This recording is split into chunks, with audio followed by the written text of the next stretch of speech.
À tous les chrétiens fatigués, qu'ils soient de toutes conditions, les lectures d'aujourd'hui sont adressées. Ils sont au bord du lac, les barques sont en stand-by et ils réparent les filets. On se demande bien pourquoi ils les réparent, parce qu'ils n'ont pas servi à grand-chose. Et ils sont découragés. Nous avons peiné toute la nuit sans rien prendre. Il nous arrive souvent de penser au travail d'évangélisation, de répandre l'Évangile, et nous risquons d'être déçus, perdus, parce que les enfants, les petits-enfants ne continuent pas dans la foi, parce que les collègues de bureau, pour parler de la foi,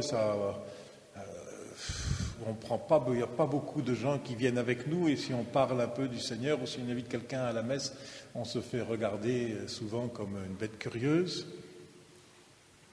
Et Jésus est là. Et il veut, en ce dimanche, jour de la résurrection, nous recentrer. Nous allons rentrer mercredi dans le carême dont le point focal est la passion et la résurrection de Jésus. C'est Jésus, ce fait inouï qui pour beaucoup et pour tous est incompréhensible, et pourtant ils ont fait l'expérience, il est vivant, et Pierre et Paul ici nous le transmet, comme Pierre d'ailleurs aussi, il nous transmet et il donne cette profession de foi en nous rappelant que pour trouver la vie, pour être sauvés, nous avons besoin de professer notre foi. Nous avons besoin de découvrir, de tenir bon dans cette grâce qu'il nous a fait de marcher au-delà de la mort. Pierre a déjà accueilli Jésus, il le connaît un peu. Mais aujourd'hui, il va se passer quelque chose de différent. Dans sa vie, il va y avoir une dimension nouvelle.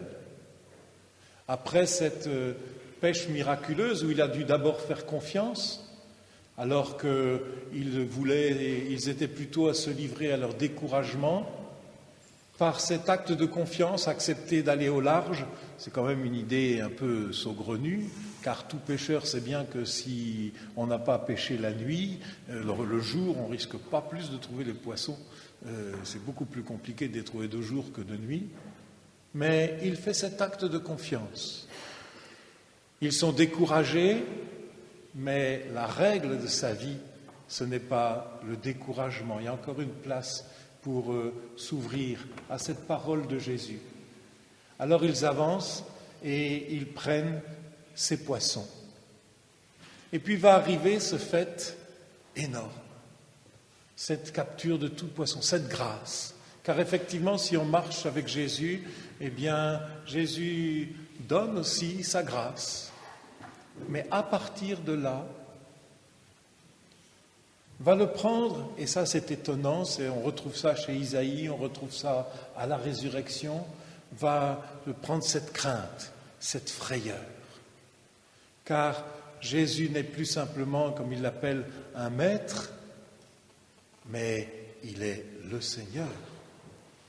Ce fait de prendre les poissons, eh bien, ce n'est pas possible. La même chose, Isaïe qui dans le temple voit la gloire de Dieu, et on peut penser qu'Isaïe aussi est un peu découragé parce que les affaires ne vont pas bien. Le roi Osias, ça se passe l'année de la mort du roi Osias, c'est un peu la déroute, il est lépreux et le royaume s'en va un peu à volo. Et cette rencontre du Seigneur, car il s'agit bien du Seigneur. Ici, Isaïe nous le montre dans toute sa splendeur, dans toute la révélation de la gloire. Et nous avons ici le Sanctus, le Saint, cette proclamation, Saint, Saint, Saint, le Seigneur, que la liturgie juive puis chrétienne ont repris au cœur de leur célébration, car c'est devant cette gloire que Jésus nous met, devant cette présence du Seigneur qui vient ressusciter, mais qui vient nous ressusciter, car et sa passion et sa résurrection, le Seigneur, comme le dit le Credo, ne l'a pas vécu pour lui seul, pour sa gloire, pour se tirer l'épine du pied d'une mauvaise histoire, mais il l'a vécu pour nous et pour notre salut, pour que nous puissions vivre ressuscités. Et ce que vont goûter les apôtres, ce que goûtent les disciples, c'est que ce que nous goûtons par notre baptême, qui nous fait vivre déjà de la résurrection de Jésus, puisque le baptême, c'est comme dit saint Paul, être plongé, enseveli avec Jésus dans la mort pour ressusciter à une vie nouvelle, pour apprendre à aimer avec le cœur de Dieu, pour apprendre à être miséricordieux comme Dieu est miséricordieux, pour être libéré des péchés, des passions, des défauts, des puissances de mort du vieil Adam, pour vivre d'une manière nouvelle. Et s'il y a quelque chose de nouveau, comme je vous disais, c'est parce que ce texte ici, il s'agit de l'annonciation, c'est un appel, c'est l'annonciation à Pierre de sa mission. Car ce changement, c'est que tu vas être envoyé, tu vas devenir pêcheur d'hommes. Et ainsi, par notre baptême, et nous sommes aussi tous invités à sortir de nos découragements, à revêtir l'amour du Christ et à devenir ces rayons de grâce pour tous ceux que nous rencontrons.